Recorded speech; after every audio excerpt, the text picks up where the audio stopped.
Hello दोस्तों, हमारे YouTube channel study with राजा साहब में आपका एक बार फिर से स्वागत है। लास्ट वीडियो में हमने मोशन इन 2 डायमेंशन का पार्ट 4 किया था, जिसमें हम कंप्लीट कर चुके थे। मोशन इन 2 डायमेंशन के क्वेश्चन भी हो चुके थे। अब इस वीडियो में हम एनएलएम पढ़ेंगे, न्यूटन्स लॉज ऑफ मोशन। इसका पार्ट 1 करेंगे।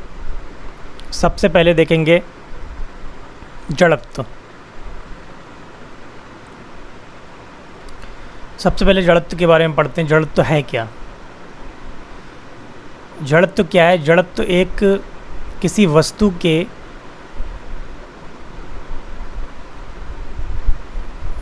का आंतरिक गुण है। कैसा गुण है ये? आंतरिक गुण है। ओके।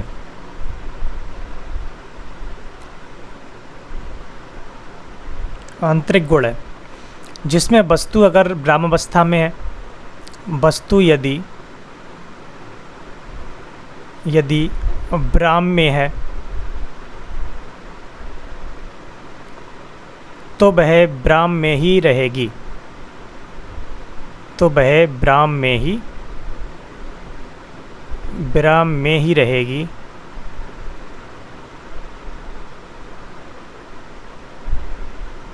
रहेगी जब तक उस पर कोई बाह्य बल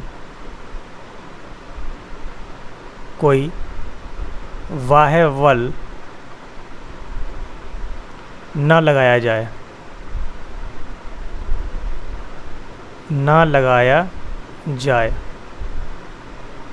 ठीक है नहीं? इसी तरीके से अगर वस्तु गति अवस्था में है, ठीक है, गति कर रही है, तो वो गति ही करती रहेगी। ठीक है नहीं? जब तक उस पर कोई बाह्य बल ना लगाया जाए। पहला पॉइंट हो गया। दूसरा पॉइंट देख सकते हैं इसमें। दूसरा पॉइंट क्या है? जड़त्व तो कोई भौतिक राशि नहीं है। ठीक है नहीं? कोई भौतिक राशि नहीं है। जड़त्व तो क्या है? वस्तु का आंतरिक गुण है। ठीक है नहीं? वस्तु का आंतरिक गुण है, और ये केवल द्रव्यमान पर निर्भर करता है। ठीक है? किस पे निर्भर करता है? द्रव्यमान पर निर्भर करता है। ठीक है नहीं? अगर हम कहें कि दो वस्तुएं, एक ब्राह्म में है, दूसरी गति में है। ठीक है? दूसरी गति कर रही है, एक ब्राह्म में स्थित है, तो दोनों का जड़त्व बराबर होगा। ठीक है? दोनों का जड़त्व समान होगा, क्योंकि जड़त्व उनके द्रव्यमान पर निर्भर करता है, उनकी स्थिति पर, उनकी गति पर या उनकी ब्राह्म की अवस्था पर निर्भर नहीं करता। ठीक है नहीं? ओके, तो ये भी चौथा पॉइंट हो गया इसमें। अब देखते हैं रेखीय संवेग क्या है। रेखीय संवेग क्या होता है? किसी वस्तु का द्रव्यमान, ठीक है, और वस्तु जिस वेग से चल रही है उसका गुणनफल क्या होता है? संवेग होता है। ठीक है नहीं? तो हम लिख सकते हैं इसको P vector is equal to mv। Okay, इसको हम संवेग कहते हैं। ठीक है? यदि कोई वस्तु b वेग से गति कर रही है तो उसके द्रव्यमान और वेग के गुणनफल को क्या कहते हैं? उसका रेखीय संवेग कहते हैं। ठीक है नहीं? रेखीय संवेग। ठीक है? ज़्यादा डिटेल में नहीं पढ़ेंगे। और रेखीय संवेग अगर हम देखेंगे तो रेखीय संवेग का मात्रक क्या होगा? मात्रक हो जाएगा किलोग्राम मीटर पर सेकेंड। ठीक है नहीं? अगर हम देखेंगे द्रव्यमान का मात्रक क्या होता है? किलोग्राम, और यहाँ पर वेग है तो वेग का मात्रक क्या होगा? मीटर पर सेकेंड। तो हो गया किलोग्राम मीटर पर सेकेंड। अगर हम विमा की देखेंगे तो विमा क्या है? विमा देखेंगे तो m, ठीक है, L/T-1। ठीक है? mL/T-1 इसकी विमा होगी। ठीक है? अब इसके लिए P बराबर mb क्या होता है? नियत रहता है। ठीक है? किसी गतिशील वस्तु के लिए जो कि रेखीय गति कर रही है, तो रेखीय गति के लिए mb is equal to constant रहता है। ठीक है? तो इसके लिए अगर हम दो वस्तुओं की रेखीय संवेग की अगर तुलना करेंगे तो m1v1 is equal to m2v2 हो सकता है। ठीक है नहीं? आगे देखेंगे इसमें कुछ ग्राफ। ठीक है? अगर हम एक्स एक्सिस पर अगर द्रव्यमान को ले लें और बाई एक्सिस पर यहाँ पर वेग को ले लें, तब इनके बीच में जो ग्राफ बनेगा वो इस तरीके से होगा, ठीक है नहीं। और p यहाँ पर क्या होगा, नियत रहेगा। तो यहाँ पर संवेग जो रहेगा वो यहाँ पर नियत रहेगा, ठीक है नहीं। अब दूसरे ग्राफ की बात करते हैं। दूसरे ग्राफ में क्या दिया है, एक्स एक्सिस पर यहाँ पर वेग दिया है और बाई एक्सिस पर यहाँ पर संवेग दिया है, ठीक है। तब यहाँ पर p is equal to M B से p अपॉन बी अगर देखेंगे तो यहाँ पर m, और m क्या है, यहाँ पर एक अचर राशि है, तो यहाँ पर ये नियत रहेगा, ठीक है। और इसके लिए ग्राफ इस तरीके से बनता है। तीसरा ग्राफ देखेंगे, इसमें अगर x एक्सिस पर m देते हैं, m लेते हैं x एक्सिस पर और बाई एक्सिस पर लेते हैं p, तब यहाँ पर क्या होगा, p upon m is equal to b, ठीक है नहीं। तब यहाँ पर v क्या रहेगा, नियत रहेगा, ठीक है नहीं। तो इस तरीके से इसका ग्राफ बनेगा, ठीक है नहीं। आगे देखेंगे न्यूटन का प्रथम नियम। न्यूटन का प्रथम नियम क्या है, न्यूटन का प्रथम नियम जो जड़त्व का नियम है वही न्यूटन का प्रथम नियम है। इसको जड़त्व का नियम भी कहते हैं, जड़त्व का नियम, ठीक है। इसको जड़त्व का नियम भी कहते हैं। क्या है ये, पीछे हमने लिखवा दिया कि कोई वस्तु अगर ब्राह्म्य है तो ब्राह्म्य ही रहना पसंद करेगी, अगर वो गति में है तो गति में ही रहना पसंद करेगी, जब तक उस पर कोई बाह्य बल न लगाया जाए। अगर वो गति में है तो उसकी गति को जब तक परिवर्तित ना किया जाए किसी बाह्य बल द्वारा, तब तक वो गति करती रहेगी, ठीक है नहीं। और अगर ब्राह्म्य है तो ब्राह्म्य ही रहेगी जब तक उस पर कोई बाह्य बल न लगाया जाए या बाह्य बल लगा करके उसको गतिशील न किया जाए, ठीक है नहीं, तब तक वो ब्राह्म्य ही रहेगी।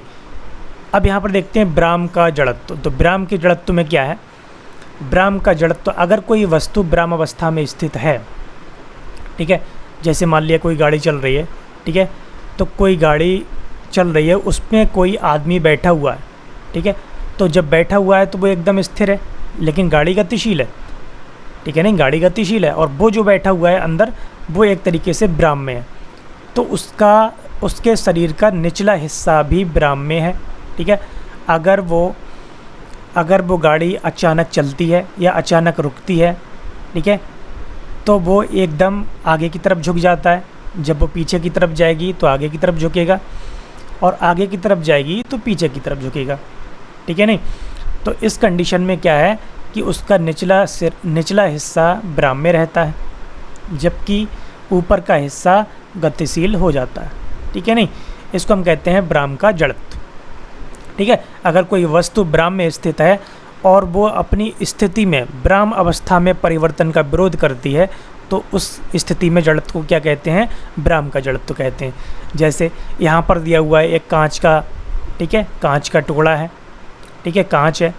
अब यहाँ पर गेंद लगती है जा करके, जब गेंद लगेगी तो जिस जगह पर गेंद लगेगी उस जगह के जो कांच के कण होंगे वो केवल गतिशील होंगे, जो दूर के कण होंगे वो गतिशील नहीं होंगे, वो ब्राह्म्य ही रहेंगे। तो जितनी जगह पर गेंद लगेगी उसी जगह के कांच के जो कण होंगे वो गतिशील हो जाएंगे, और उतना हिस्सा निकल करके बाहर हो जाएगा और गोली निकल करके पार हो जाएगी, ठीक है नहीं। तो इस स्थिति में ये होता है, ठीक है, जो कि गोली द्वारा निर्मित छिद्र है, और इसमें क्या हो जाता है, एक छेद हो जाता है, ठीक है नहीं। यहाँ पर गेंद दी थी और यहाँ पर गोली।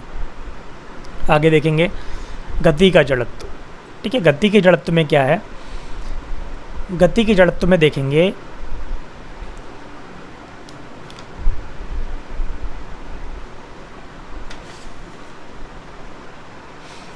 जब कोई वस्तु गतिशील होती है, ठीक है नहीं, अगर कोई वस्तु गतिशील है पहले से, तो उसको किसी बाह्य बल द्वारा उसको रोका जाए या फिर उसकी गति पे परिवर्तन किया जाए, तब उस स्थिति में उसका जो जड़त्व होता है उसको क्या कहते हैं, गति का जड़त्व गति का जड़त्व कहलाता है, ठीक है नहीं। तो गतिज अवस्था में स्थित वस्तु अपने गति में परिवर्तन करने का विरोध करती है, ठीक है, तब उस कंडीशन को क्या कहते हैं, गति का जड़त्व कहते हैं, ठीक है नहीं। दिशा का जड़त्व देखेंगे। दिशा का जड़त्व क्या है, दिशा का जड़त्व क्या है, अगर कोई गाड़ी ठीक है, इस तरीके से चल रही है और वो किसी मोड़ पर आकर के मुड़ती है, ठीक है नहीं, मोड़ पर आकर के इस तरीके से वो मुड़ गई। तब यहाँ पर क्या होगा कि उसमें बैठा हुआ व्यक्ति एक साइड में झुक जाता है, ठीक है नहीं, एक साइड में झुक जाता है, इस साइड पे झुकेगा अगर इधर मुड़ेगी तो, ठीक है, और इधर मुड़ेगी तो इस साइड पे झुकेगा, ठीक है नहीं। तब इस कंडीशन में क्या होता है कि जिस दिशा में गाड़ी चल रही है उस दिशा में हम भी गति कर रहे हैं, ठीक है। तो दिशा के जड़त्व में क्या होता है, जब वस्तु एक ही दिशा में गति करती है तब वह एक बाह्य बल द्वारा जब परिवर्तित किया जाता है उसकी गति को, तब वह उस गति की दिशा के लिए क्या करती है, विरोध करती है, जिससे कि उसकी दिशा में कोई परिवर्तन ना हो, ठीक है नहीं। तब इस तरीके की जड़त्व को क्या कहते हैं, दिशा का जड़त्व कहते हैं, ठीक है नहीं। आगे देखेंगे न्यूटन का द्वितीय नियम। न्यूटन का द्वितीय नियम, इसको बल के नियम का नियम भी कहते हैं। न्यूटन का द्वितीय नियम बल के नियम को भी जो है परिभाषित करता है, ठीक है नहीं। तो न्यूटन का दूसरा नियम क्या है, इसको देखते हैं। तो किसी वस्तु के रेखीय संवेग, किसी वस्तु के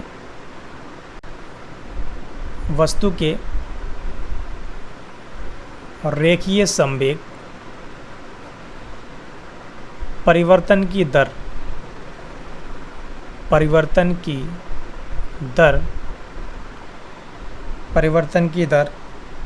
उस पर लगाए गए बाह्य बल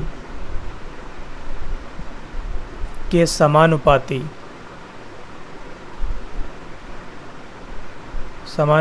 होता है, ठीक है। तो रेखीय परिवर्तन की दर उस पर लगाए गए बाह्य बल की समानुपाती होती है, ठीक है। इसको हम कैसे लिख सकते हैं, dp/dt directly proportional to f, ठीक है नहीं। इसको हम इस तरीके से लिख सकते हैं, इसको ऐसे भी लिख सकते हैं, dp/dt, ठीक है नहीं, ऐसे भी लिख सकते हैं। तब यहाँ पर यदि कोई वस्तु b वेग से चल रही है, ठीक है, तो उसका रेखीय संवेग क्या होगा, mb होगा।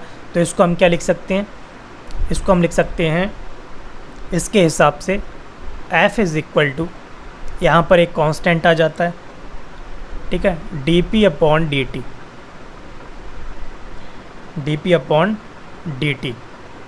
और p की जगह हम पुट कर सकते हैं, यहाँ पर p की जगह हम पुट कर सकते हैं mv, ठीक है नहीं, और नीचे dt। तब क्या होगा, तब f इज़ इक्वल टू यहाँ पर हो जाएगा k इंटू m एक कांस्टेंट है, ठीक है, अचर पद है। तो b के सापेक्ष अब t का अपकलन करेंगे, t के सापेक्ष अपकलन करेंगे b का, तब हो जाएगा ये dv/dt, ठीक है। इसको लिखेंगे हम k m और ये हो जाएगा त्वरण, ठीक है, एक्सीलरेशन dv/dt वेग में परिवर्तन की दर। तो f इज इक्वल टू क्या आ गया यहाँ पर m a, ठीक है नहीं, यहाँ पर क्या आ गया m a, ठीक है नहीं। और यहाँ पर क्या था k की वैल्यू क्या है 1 है, ठीक है, SI पद्धति में k की वैल्यू यहाँ पर 1 है, ठीक है नहीं। अब यहाँ पर देखेंगे बल की परिभाषा। तो सबसे पहले देखेंगे बल की परिभाषा। बल की परिभाषा क्या है, बल वह बाह्य कारक है, बल वह बाह्य कारक है जो किसी वस्तु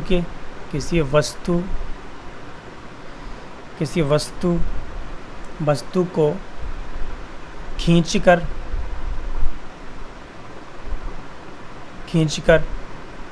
या धकेलकर धकेल कर उसकी अवस्था में, ठीक है नहीं, तो अवस्था क्या हो सकती है, पहली ब्राह्म अवस्था,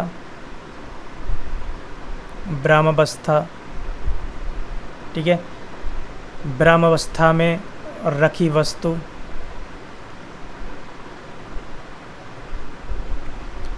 वस्तु में गति उत्पन्न करने का प्रयास करता है, रखी वस्तु में गति उत्पन्न करने का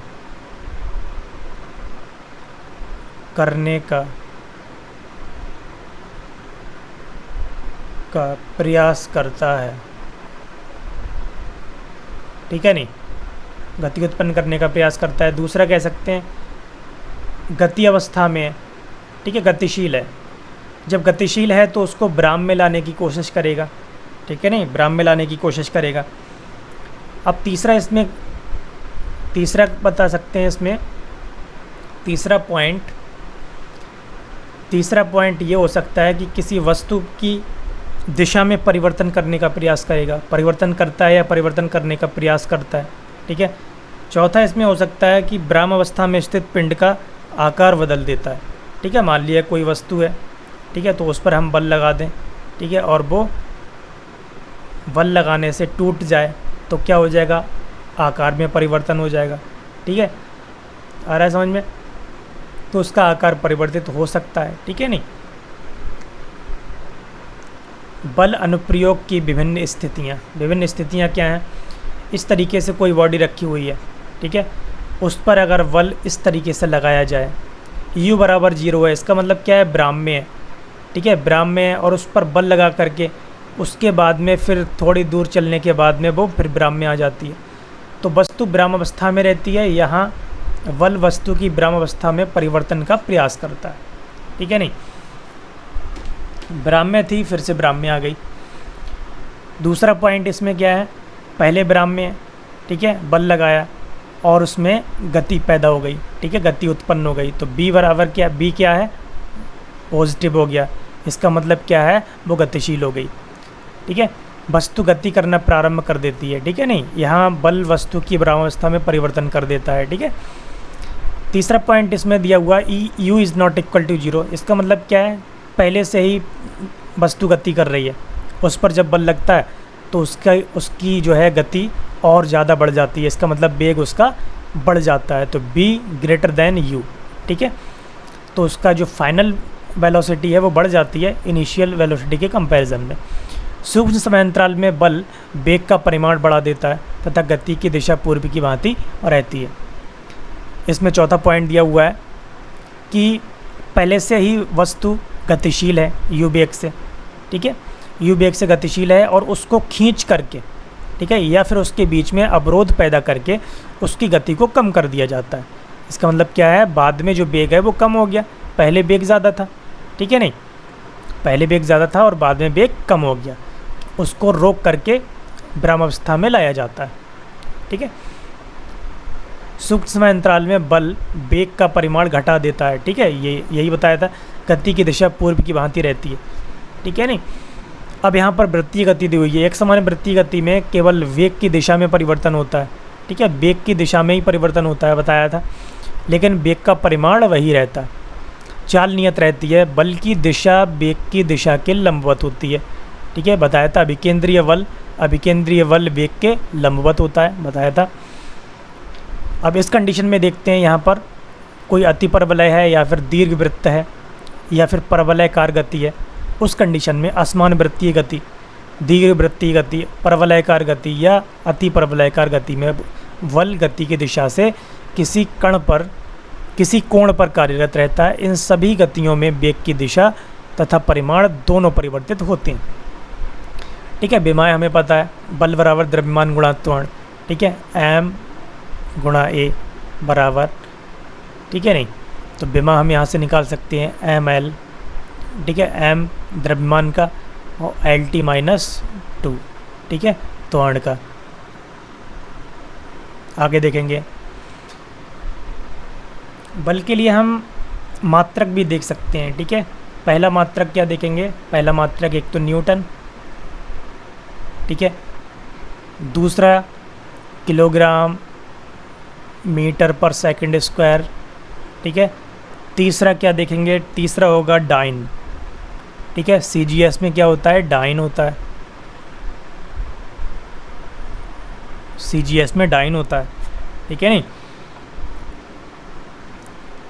तो इस तरीके से हम देख सकते हैं। तो 1 न्यूटन इज इक्वल टू क्या होता है, 1 newton is equal to 10⁵ dyne होता है, ठीक है नहीं। इसको याद रखना है, आगे न्यूमेरिकल में यूज करेंगे। अब आगे देखेंगे इसमें नियत बल, सॉरी सबसे पहले कुछ पॉइंट देख लेते हैं। सबसे पहले पॉइंट देखेंगे, अगर हम सामर्थ्य की बात करें तो गुरुत्वाकर्षण बल, अगर हम देखेंगे तो गुरुत्वाकर्षण बल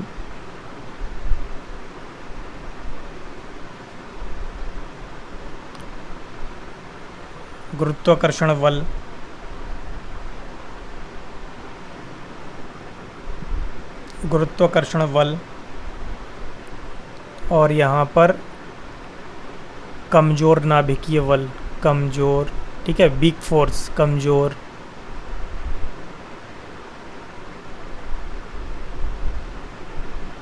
नाभिकीय। उसके बाद आएगा विद्युत चुंबकीय बल, विद्युत चुंबकीय बल। उसके बाद आएगा नाभिकीय बल, ठीक है नहीं, नाभिकीय बल, ठीक है। तो इस तरीके से ये क्रम होता है बलों का, ठीक है। तो सबसे ज़्यादा प्रभावी कौन सा होता है, नाभिकीय बल होता है, ठीक है, सबसे ज़्यादा स्ट्रॉन्ग कह सकते हैं। तो विद्युत चुंबकीय बल उससे कम कमज़ोर नाभिकीय बल, ठीक है, जिसके लिए वीक फोर्स भी कहते हैं, वीक फोर्स। उससे कम गुरुत्वाकर्षण बल, ठीक है नहीं, गुरुत्वाकर्षण बल।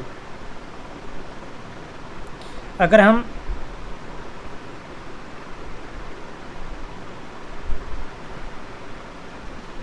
विद्युत चुंबकीय बल, ठीक है, वैद्युत बल और गुरुत्वाकर्षण बल में कंपेयर करें, तब FE जो होता है, ठीक है, FG के कंपैरिजन में 10⁵43, ठीक है, 10⁵43 गुना होता है, ठीक है। FE बराबर 10⁵43 FG, ठीक है। तो गुरुत्वाकर्षण बल से ये 10⁻43 गुना ज़्यादा शक्तिशाली होता है, ठीक है। अब देखेंगे नियत बल। नियत बल क्या है, नियत बल में देखेंगे यदि बल की दिशा और परिमाण, यदि बल की दिशा व परिमाण नियत रहे, ठीक है, तब उसको क्या कहते हैं, नियत बल कहते हैं, ठीक है नहीं। अब देखेंगे परिवर्ती बल अथवा निर्भर बल, ठीक है। परिवर्ती बल क्या होते हैं, परिवर्ती बल क्या होते हैं,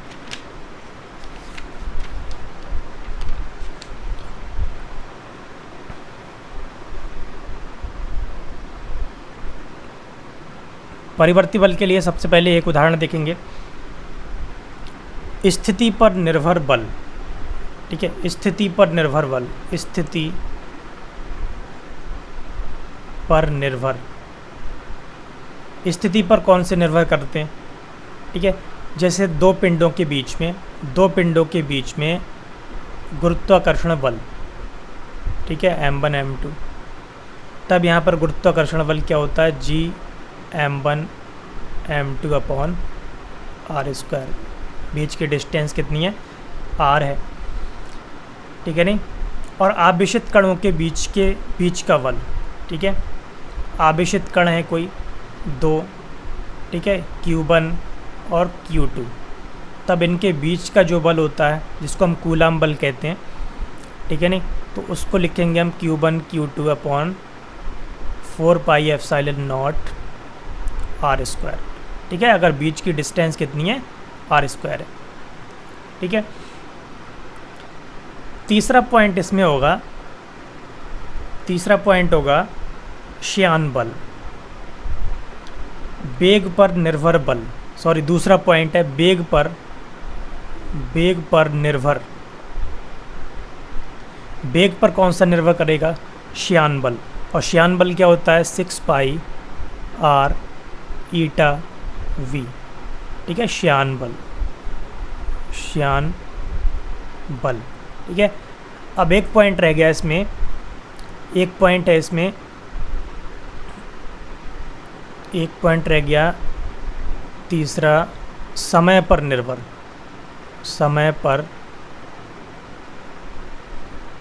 समय पर कौन सा निर्भर करेगा, समय पर निर्भर करेगा आवेग तथा प्रत्यावर्ती विद्युत क्षेत्र में आवेशित कण की गति में, आवेग तथा प्रत्यावर्ती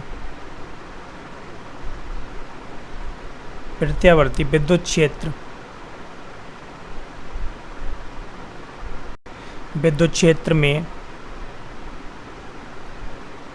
आवेशित कण की गति, आवेशित कण की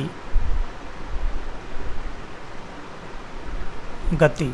ठीक है, आवेशित कण की गति बल समय पर निर्भर करता है।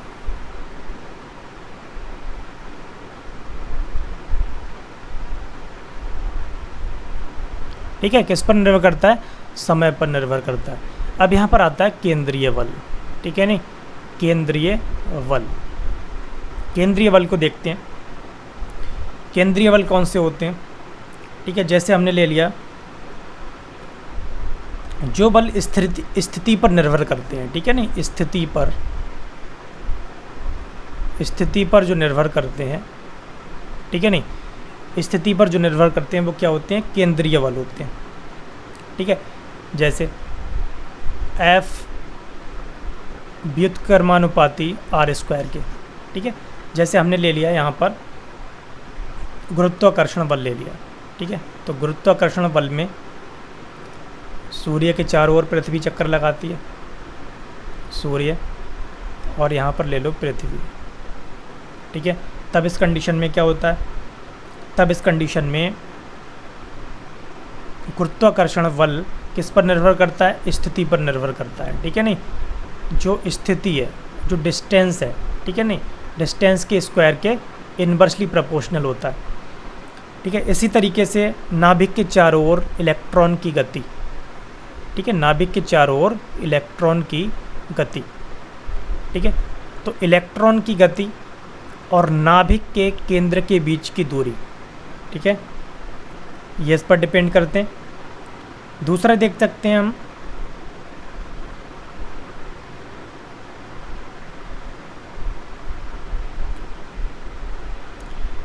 ठीक है, तो इसमें उदाहरण हो गए। एक तो इसमें कूलाम बल का बता दिया हमने, कूलाम बल। ठीक है, नहीं, कूलाम बल क्या है, Q1 Q2 upon 4 pi epsilon not r square. ठीक है, एक तो ये हो गया कूलाम बल। गुरुत्वाकर्षण बल हो गया, गुरुत्वाकर्षण बल क्या होता है, F = G m1 m2 upon r square. ठीक है, तो ये कौन कौन से बल हैं, ये केंद्रीय बल हैं। ठीक है, नहीं, केंद्रीय बल है। अब यहाँ पर देखते हैं संरक्षी अथवा असंरक्षी बल। संरक्षी बल क्या होते हैं और असंरक्षी बल क्या होते हैं, इसमें देखेंगे।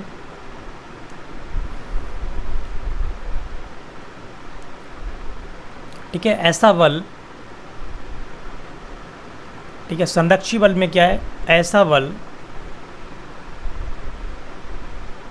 बल जिसके द्वारा किया गया कार्य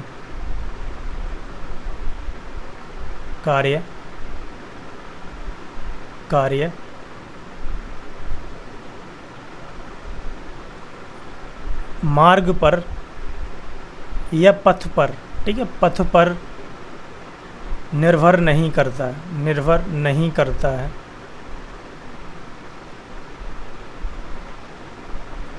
उसको क्या कहते हैं, संरक्षी कहते हैं। ठीक है, संरक्षी कहते हैं।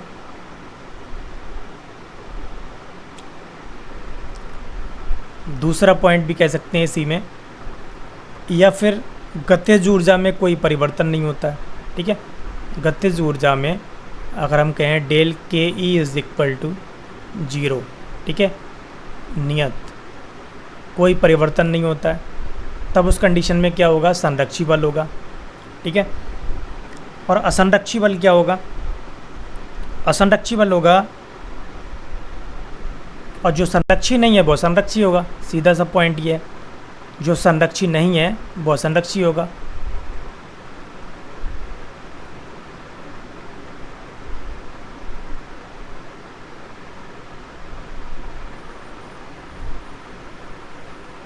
असंरक्षी होगा। ठीक है, नहीं, आगे देखते हैं संरक्षी और असंरक्षी होते क्या हैं, उदाहरण क्या है इनके वो देखते हैं। ठीक है, तो संरक्षी का उदाहरण हम बता सकते हैं।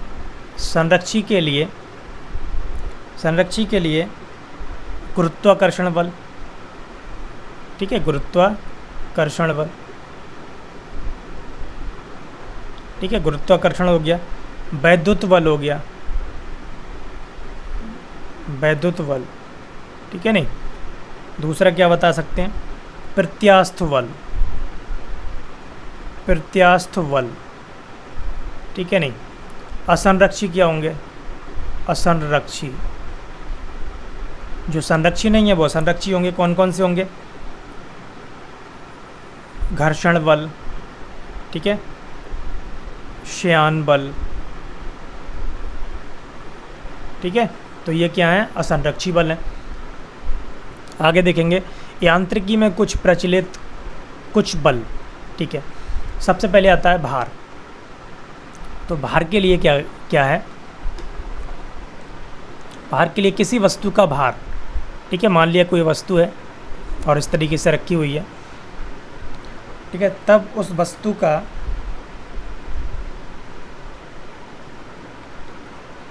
भार क्या होगा, अगर इसका द्रव्यमान m है, ठीक है, तब इसका भार mg नीचे की तरफ, और इसकी तल की प्रतिक्रिया r ऊपर की तरफ।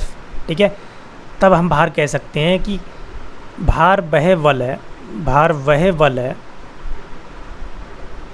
है जिससे पृथ्वी वस्तु को अपने केंद्र की ओर खींचती है, अपने केंद्र की ओर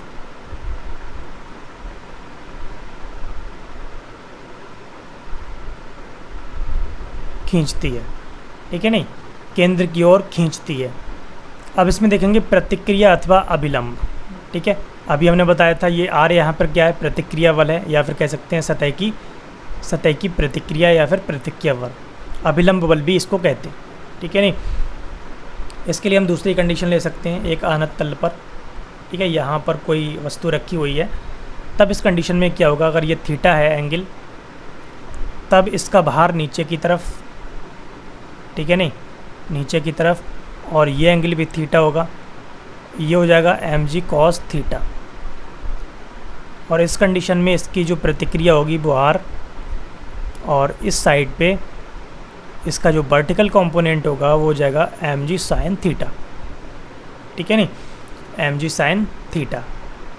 तब यहाँ पर r जो है वो क्या कहलाती है, प्रतिक्रिया बल कहलाता है। या फिर एक उदाहरण और ले सकते हैं, यहाँ पर एक टेबल है, और टेबल पर एक पुस्तक रखी हुई है। पुस्तक का अगर भार m है तो नीचे की तरफ mg और ऊपर की तरफ r, उसका प्रतिक्रिया बल, उसकी सतह की प्रतिक्रिया। ठीक है, नहीं, क्योंकि कोई भी वस्तु जब किसी सतह पर रखी होती है तो उसका भार नीचे की तरफ कार्य करता है, और ठीक उस पॉइंट पर, जिस पॉइंट पर वो उस सतह से टच हो रही है, ठीक है, तो वो सतह ऊपर की तरफ एक बल लगाती है, जिसको हम क्या कहते हैं, प्रतिक्रिया बल कहते हैं। ठीक है, नहीं, और ये mg उसके भार से संतुलित होता है, ये बल। तनाव बल क्या है? तनाव बल जब हम किसी रस्सी से किसी वस्तु को बांध करके खींचते हैं, ठीक है, वस्तु को रस्सी से बांध कर खींचते हैं, तब हमारे द्वारा वस्तु पर लगाया गया खिंचाव बल उसके विपरीत दिशा में एक तनाव बल कार्य करता है, ठीक है, उसके विपरीत दिशा में एक तनाव बल कार्य करता है, जिसको क्या कहते हैं हम? तनाव बल कहते हैं, ठीक है नहीं। स्प्रिंग बल क्या है? ठीक है, इस तरीके से स्प्रिंग बंधा हुआ है और उस पर एक द्रव्यमान, ठीक है ना, m द्रव्यमान का कोई पत्थर या फिर ईंट, ठीक है, या फिर कोई भी पिंड बंधा हुआ है। अगर हम स्प्रिंग को खींच करके छोड़ देंगे तो उसकी स्थिति कुछ ऐसी होगी, वो x विस्थापन करेगी अपनी स्थिति से, ठीक है नहीं। जब गति होगी स्प्रिंग में तब वो इस स्थिति में आ जाएगा, ठीक है नहीं, उसमें x विस्थापन हो जाएगा। तब यहाँ पर F = क्या होगा? -kx, ठीक है, जहाँ पर k के लिए क्या कहते हैं? बल नियतांक, ठीक है नहीं, बल नियतांक कहते हैं k को। संगामी बलों का संतुलन। संगामी बलों का संतुलन क्या है? हमने पढ़ा था लामी प्रमेय। तो लामी प्रमेय में क्या था? एक पॉइंट पर अगर 3 बल कार्य कर रहे हैं, ठीक है, अलग अलग कोणों पर, मान लिया ये अल्फ़ा है, ये बीटा है और ये गामा है, ठीक है नहीं, तो इस तरीके से P, Q और ये R। तब इस कंडीशन में क्या होगा? P जो बल है, ठीक है, P बल जो है, शेष 2 बलों के बीच का जो एंगल है उसको लिखेंगे sine alpha = Q/sin beta R/sin gamma, ठीक है। तो इस तरीके से ये होती है लामी प्रमेय, अगर 3 बल एक बिंदु पर कार्यरत हैं, ठीक है नहीं। आगे देखेंगे न्यूटन का तृतीय नियम। न्यूटन का तृतीय नियम में देखेंगे क्या है। तृतीय नियम क्या है न्यूटन का? कि जब किसी वस्तु पर हम बल लगाते हैं, ठीक है, किसी वस्तु पर जब बल लगाते हैं तो वो वस्तु उसके विपरीत दिशा में उसके बराबर बल लगाती है, ठीक है नहीं। अगर मान लिया ये इस तरीके से एक वस्तु है, ओके, 1 मिनट,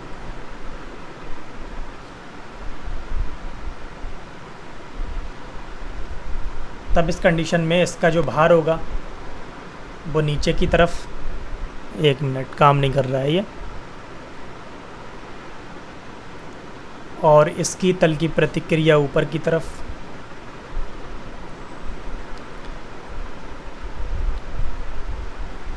ठीक है नहीं। तब इसको हम कह सकते हैं कि R = क्या है?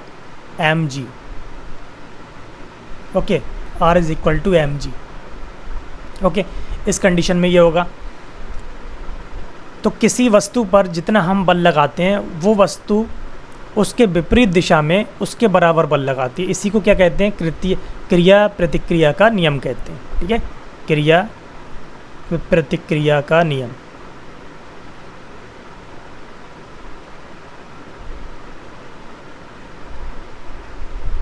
ठीक है, क्रिया प्रतिक्रिया का नियम कहते हैं इसको, ठीक है नहीं। इसमें हम एक एग्जाम्पल ले सकते हैं। यहाँ पर देखिए एक बुक रखी हुई टेबल पर, ठीक है। तब इसकी तल की प्रतिक्रिया क्या होगी? R ऊपर की ओर और इसका भार नीचे की ओर mg, ठीक है नहीं। यहाँ पर एक आदमी दौड़ लगा रहा है, ठीक है। तब जिस जगह पर इसका पैर रखा हुआ है, पैर से ये पृथ्वी को धकेल रहा है पीछे की तरफ, तब यहाँ पर क्या होगा? इसकी प्रतिक्रिया R, ठीक है, इसकी प्रतिक्रिया R, और इसका क्षैतिज घटक क्या होगा? अगर ये थीटा कोण बना रहा है तो ये हो जाएगा R cos थीटा, ठीक है नहीं, R cos थीटा, और इसका ऊर्ध्वाधर घटक क्या होगा? R sin थीटा, ठीक है नहीं, R sin थीटा हो जाएगा इस कंडीशन में। आगे हम देखेंगे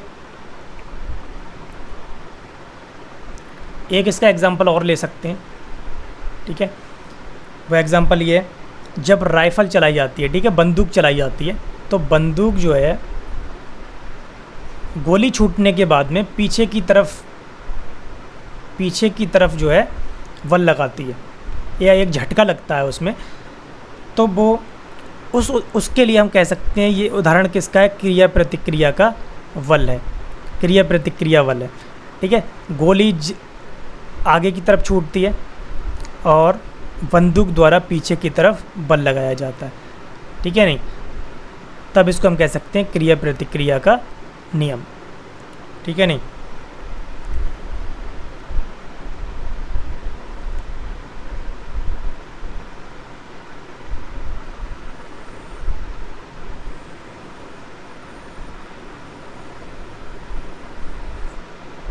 ओके, मार्कर काम नहीं कर रहा है। ओके, बाकी का हम नेक्स्ट वीडियो में करेंगे। आज के लिए बस इतना ही। अगर आपको हमारी आज की वीडियो अच्छी लगी हो तो लाइक करें, शेयर करें, कमेंट करें और हमारे चैनल को सब्सक्राइब करें। Thank you very much.